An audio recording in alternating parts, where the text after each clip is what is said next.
Series of Prophets of Allah Subhanahu wa Ta'ala. Episode 6, Prophet Ibrahim alayhi salam, Part 1. Assalamu alaikum wa rahmatullahi wa barakatuhu.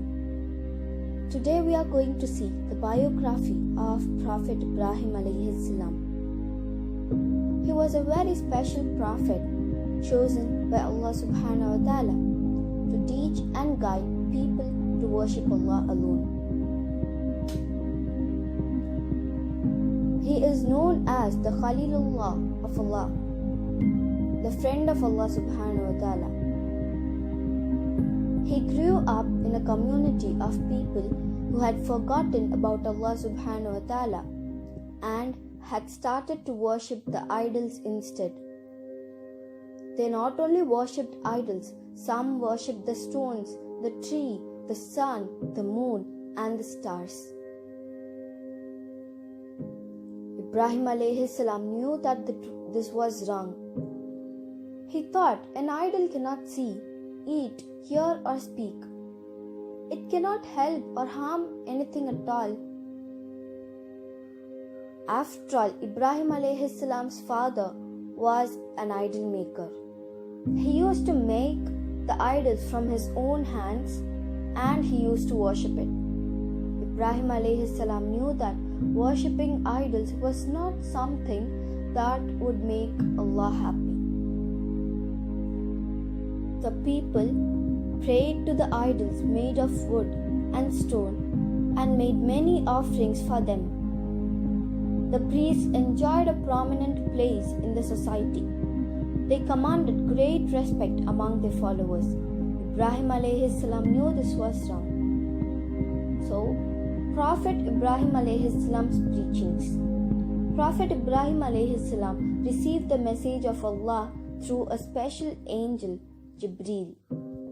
Gradually, he was commanded to start preaching. As he was a strong man in his will and determination, he worked very hard. He began his mission in the teeth of opposition. He argued with his people with great vigor regarding the folly of worshipping the idols. The people paid no heed to his teachings. They insisted on their ways. They did not refrain from worshipping the twinkling stars, shining moon, and ugly idols. As a matter of fact, the king Nimrod in that area thought himself to be a god. He had a very big castle and many soldiers at his disposal. He desired to argue with Ibrahim alayhi salam for a while. Then he said, "What is this thing you are asking the people for? Why do you persuade the people to worship God who is invisible?" Prophet Ibrahim alayhi salam replied boldly, "My God is the one who gives and takes away life." Nimrod answered arrogantly, "I have also the power to do that. I can kill the persons and can spare them also." Prophet Ibrahim alayhi salam asked a clever question that caught everyone by surprise. He said, "My God causes the sun to rise from the east and set it in the west. Can you make it from the east?" On the hearing, the king remained silent because he knew that no man had the power to do so. So after this problem, after a few days, a special event, a festival took place. There was a grand ceremony outside the locality and everyone had to participate in the celebrations.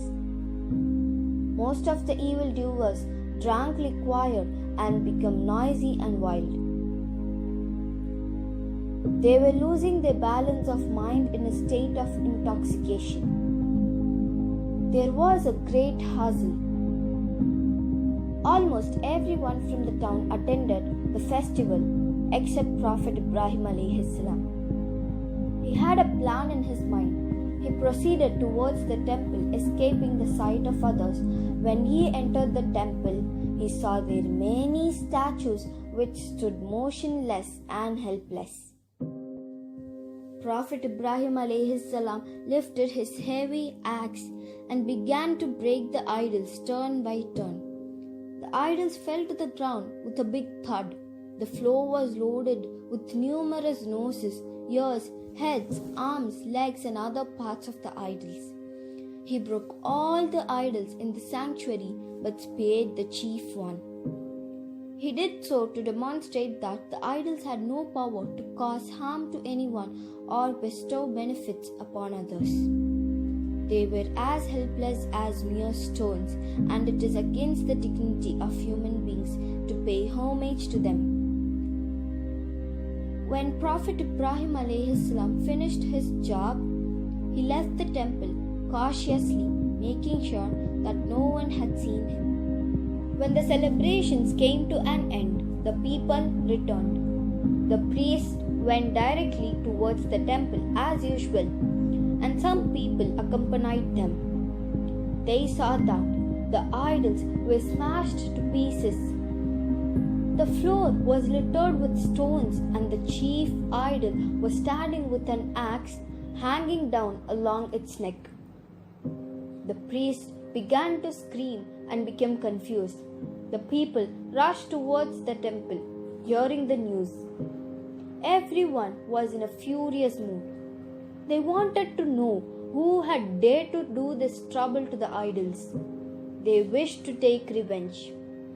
Then someone said that Prophet Ibrahim alayhi salam would have done so because he consistently spoke ill of our gods and advised the people to worship one God.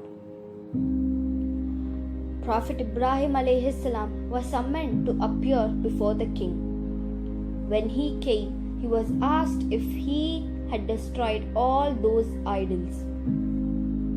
He remained silent for a while. Afterwards, he directed the king to ask the chief idol on whose neck was hung the axe with which the havoc was done. Prophet Ibrahim alayhi salam was indirectly mocking and making fun of those people who worshipped helpless, dumb, and deaf idols made of stones. The king, as well as the priest, did not like to prolong their discussions because the arguments of Prophet Ibrahim alayhi salam were very sound and convincing. Although they felt ashamed, yet they remained stubborn. They decided to burn Prophet Ibrahim alayhi salam alive for causing destruction to their idols. A big furnace was prepared for this purpose. Prophet Ibrahim alayhi salam was tied with a rope and he could hardly move. He was quite calm and cheerful, believing firmly that Allah would save him. He did not even resist, and the spectators were amazed at his attitude. Prophet Ibrahim alayhi salam was thrown in the center of the furnace. The flames of the fire were blazing. They sizzled and hissed, but the Almighty ordered the fire not to harm his friend, not to harm Ibrahim alayhi salam. Transgressors thought that Prophet Ibrahim alayhi salam had burned to death. They did not hear Prophet Ibrahim alayhi salam shouting with pain. Sometimes later, the people saw Prophet Ibrahim alayhi salam walking out of fire, safe as if nothing had touched him. They were much surprised and shocked to see him.